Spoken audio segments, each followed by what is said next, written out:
On this show, you'll find inspiration, motivation, and advice from experts, as well as valuable tips on how to get started or improve your business. Let's dive into how you can begin and grow your wisdom business. Inspiring others looks different for everyone. How will you inspire?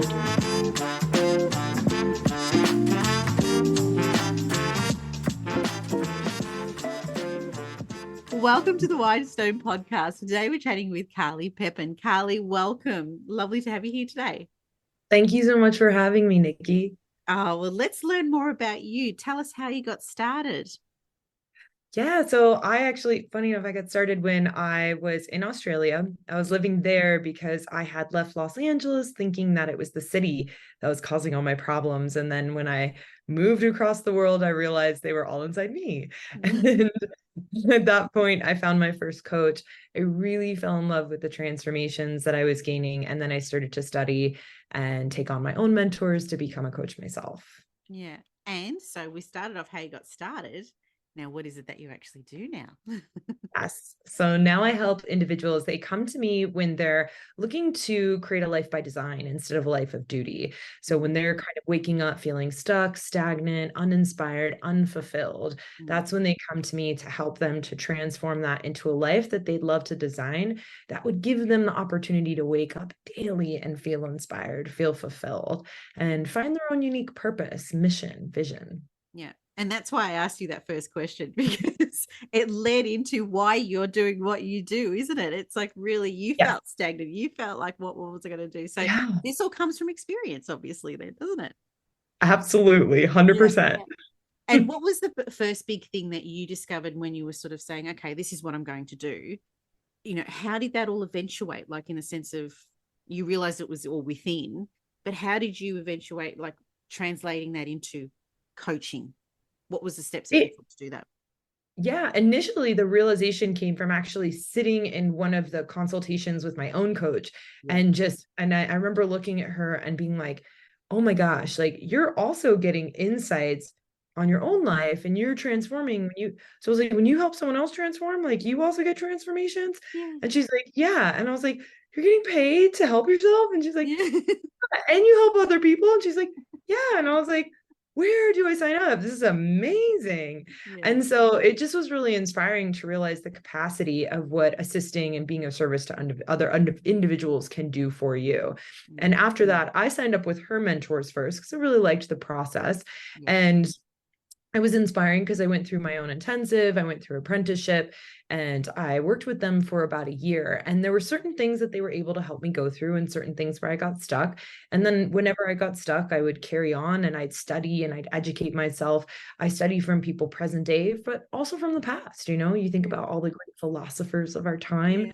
All the wisdom that they have. So I study present and past and continue to get certifications in anything that helps not only me transform my life, but I have certainty that's going to help my clients as well. So it really is a continual journey for us as coaches and consultants. You know, if we think about building a long-term business, right? My clients can outgrow me if I'm actually not keeping up with the own work myself, right?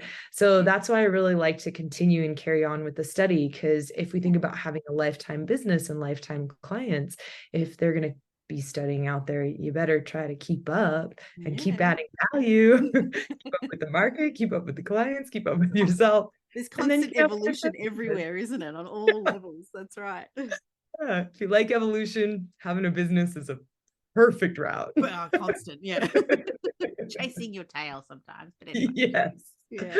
Oh man. So what was the biggest challenge that you probably came across, let's say business wise, and then we'll talk about, you know, actually getting out there wise to getting capturing audience and so forth? Yeah. So business wise, I would say it was the unrealistic expectation and buying into the fantasies of what people sell business as. So business is not, you know, they're like, be your own boss, set your own schedule, make your own times, you know. Yes, you can do all that, but get ready. Like, even though you are your own boss, your clients are also your boss, you know. When I have clients in India, that's a 12-hour time difference. And so sometimes I'm up very late or I'm up really early in the morning. So I still have the same requirements as being in a full-time job. So people kind of sell this fantasy that it's going to be better. And it's actually the same. You still have the same level of restrictions and requirements. You're just doing something that you want to do instead. And it takes a lot more energy and effort from you and active engagement to actually build a company, as opposed to just stepping into a company that's already built and serving that. So it really does take a lot of work. And it's interesting because I see it all the time, where that the people who are the most successful aren't the ones who are the smartest, the most intelligent, but they put together the plan, they put together the strategy, and they're taking daily action. Because most people give up if they're not getting the results they want or think they should have. But the people who really dedicate to like, oh, I didn't get the results I wanted this month, this year. What can I learn? What can I do differently? Who can I hire to assist me in getting to those next steps? And those are the businesses that really, really succeed. Yeah. It's all about reviewing, reviewing, not just, why isn't it working, and then giving up. But I love the reality that you put in there, because it's the truth. But so with respect to the other side of challenges, getting out there and becoming, that trust, building that trust, gaining that audience, how did you go in that perspective? Yes. So there are so many different ways that you could do this. And what I love to do is I like to break down, like I'll look and I'll be like, well, how can I actually reach people and connect with people? And I break down all the different ways that I can do that. And then I look at that list and I say, which ones do I love the most? And those are the paths that I actually focus on. Because if we're trying to build a box around ourselves around, this person did it this way, so I'm going to do it that way because that's how I should do it, you're not actually going to do it. You're going to procrastinate, you're going to hesitate, and you're going to get frustrated with yourself. I love speaking. So this year I was like, oh my gosh, why don't I just speak more? I'm going to do, and I'm dedicated. I was like, I'm going to do a podcast every week because I love this so much. And so it's not hard for me to find a podcast, to connect with people, because that's what inspires me most. If you asked me to sit down and write a book this year, I am not wanting to do that right now. So now I know it's valuable, and one day I'll most likely do it, but this is not the year for that. So being realistic, because if I force myself to do that, I'm going to judge myself. I'm going to be mad and angry because there's something wrong with me and I'm broken. But the truth is I just don't actually want to do that. So why not focus on the things that are valuable to you, that you love? And one of the things that I love is I love learning and I love studying. And so my initial business was actually all going to workshops and courses and learning how to create clients off of those events, because that's what I loved the most. So how do I connect with people? How do I communicate with them in those areas and arenas? And then after that, it started to focus on, okay, cool. Like I have a great client base. How do I create referrals? How do I create such amazing results that people want to send other people to me? And then it's like, it's just next step after next step. What do you love to do? Because after I stopped doing as many courses, I was like, I just love doing the one-on-one. And it's like, okay, cool. How do I create more clients off just doing one-on-one? And that's when it was like, provide the best results you possibly can. And how do I do that? Study, educate, do the work myself, and just keep diving in. So ask yourself those questions. What do I love to do? And it doesn't mean that you're never going to do the things on the list that you don't love to do. It just means it's not there today. So focus on what's important today, because you'll wake up every day inspired to do it, no matter what's going on. And that energy level will be there, and people pick up on that energy level, and they know that this is what you're wanting to be doing. Whereas if you're sitting there and you're procrastinating, you're like, I don't know, I don't want to do this. People are going to be like, well, she doesn't want to do it. You don't like doing videos. Obvious by other people, where you could tell when no one's signing up for you. No one's signing up for the person who's like, yeah, this is what I offer, and this is what we're going to do. If I have you to. hate it, don't do it. Like, it's like you said, do the thing that energizes you so that people get a feel for who you are and what you're sharing. I love that. Really, Thank you. Exactly. And you know what, we're orientating a lot about showing up, like this month and next month, because it's like so many people have a fear of, I've got to do videos, or I've got to do this, or I've got to do that. And it's like, well, it's not about necessarily that. It is about just doing what is right for you, what you feel comfortable doing, because people are going to recognize that. So first, feel comfortable with yourself, but then just build up to it. And there are stages people can go through to build up to, what would possibly work for your clients. Because I know, there's some people out there that are just like, I want to be a coach, but I really don't feel comfortable doing, the whole Zoom thing. What do you say to those people? Yeah, That's a big right. one. I know right now Zoom's like a big, big aspect of life. Now, you actually don't have to do Zoom. I know people who still do in person. Mm, There are limitations to Zoom and there's limitations to in person. yeah. So if you're just going to want to do in person, it's time to figure out how you find the clients that only want to do in person. Because I have some people who only want to do in person and they won't work with me because I only do Zoom. And that's it. So it's funny because we have these restraints that we put on ourselves because we see something existing in a world in a specific way. Mm, But the reality is there's 8 billion people on this planet. mm, I guarantee you could find some in-person individuals who would love to be present with you. I yeah. promise Yeah. you. Yeah. And the question becomes not if I can do it, it's where are they? Where? Where do I find those people? And probably you'll find them at in-person events because they're already going. Yeah, exactly. Yeah. What's the biggest win that you've had or experienced through this whole journey of yours? Yeah. So I would say it's really connecting with unique vision and unique purpose, right? And really understanding truly who you are. Because as I said, there's so many different ways that you can build a business and so many different ways you can grow yourself. But if you're trying to do it in a way that's actually not inspiring to you, procrastination, hesitation, frustration sets in. And then you start beating yourself up because you don't look like everyone else out there. Your business doesn't look like it, your message, all those components. But when you focus on your own vision and you only compare yourself to the progress that you know that you can make, then guess what? All you're doing is you're giving yourself feedback of, okay, cool. This is my next step here. This is my next step here. So it gets rid of all the outside voices and it allows you to focus on what's most important to you because you don't want to be anyone else but yourself. There's already the person you're comparing yourself to, they're already out there, they're already doing something. Don't go compete with them. That's competing with someone who already is innately doing what they love.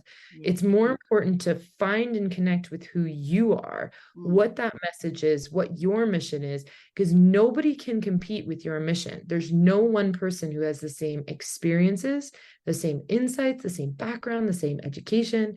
There's no one person that has that. And when you tap into that, it's less about competition and more about, oh, my business went down this month, right? And it's like, how do I reach more people? How can I connect with them? Not like who's doing what out there and I'm going to go do that because they're doing well. It's more like, That's how just can I connect reactive. with them?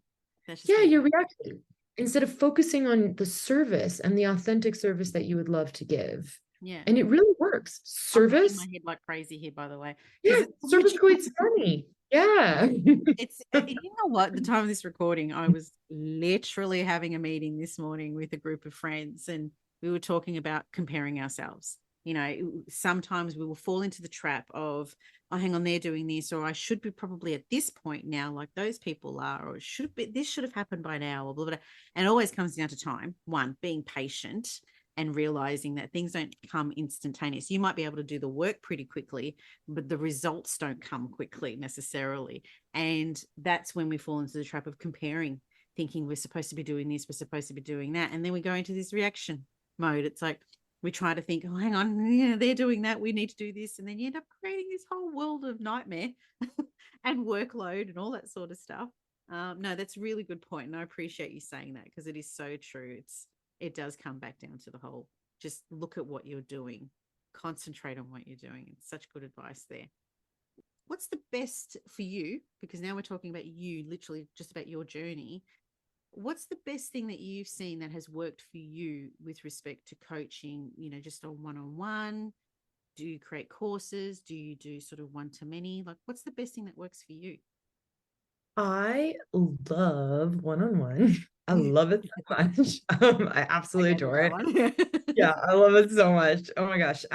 It really feeds my soul because I do also have a high value on relationships and family is very purposeful to me. So it feels like my extended family. So Yeah. I don't think I'll ever stop doing one-on-ones. I know that you can, and it's like way more profitable to do other things, but I don't think I could ever stop. It just feeds my soul.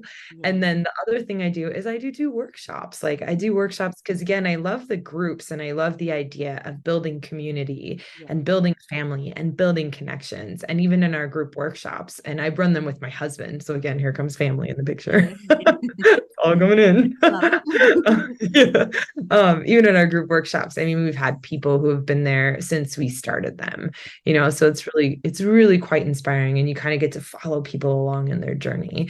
So those have been my favorite ways to do it. I do have the pre-recorded courses and stuff, which I put online, but are they my favorite? Absolutely not.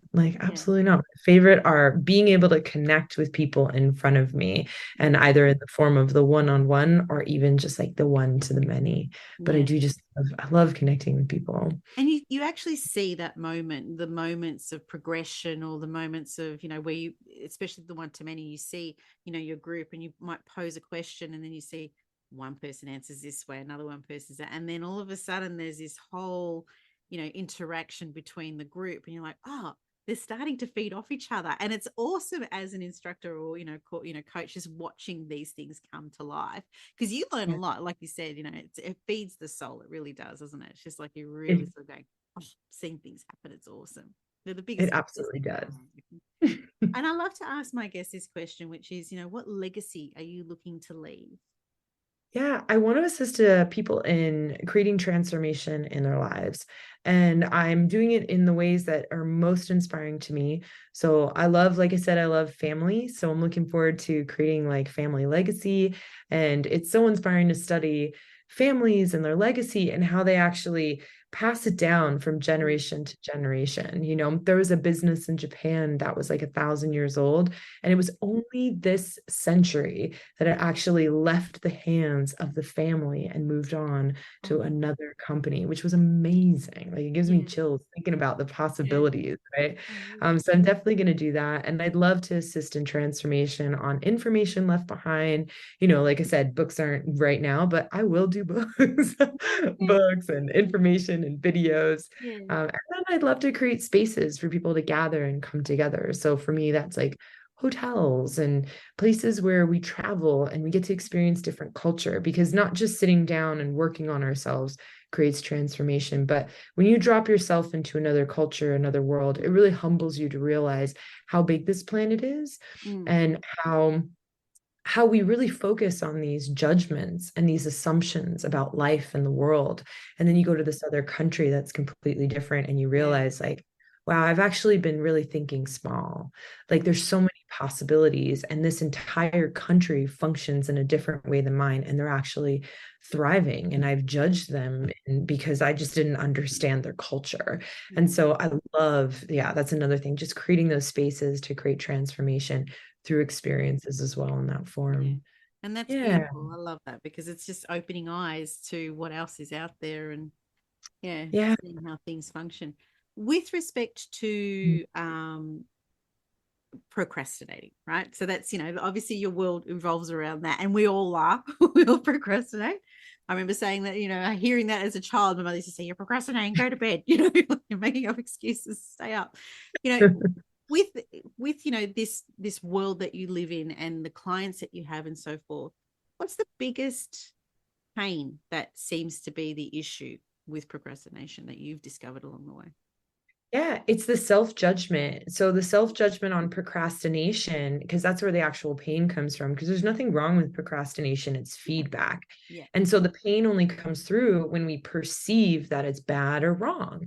And that's a judgment on ourselves, right? So that's the self-judgment that we're not doing something we think we should be doing or supposed to be doing. And procrastination only sets in when you're actually not doing something that's not valuable enough. And what's interesting is, on the back end of this, in other areas of your life, you'll be taking daily action without having to think about it. You won't be procrastinating on what's more important. And it's to pay attention to what that looks like. So, and when I say like, I love family and family is important to me, right? So I'm building a business with my husband, right? I have a business with him. I built a business with him. I've even built business with my parents.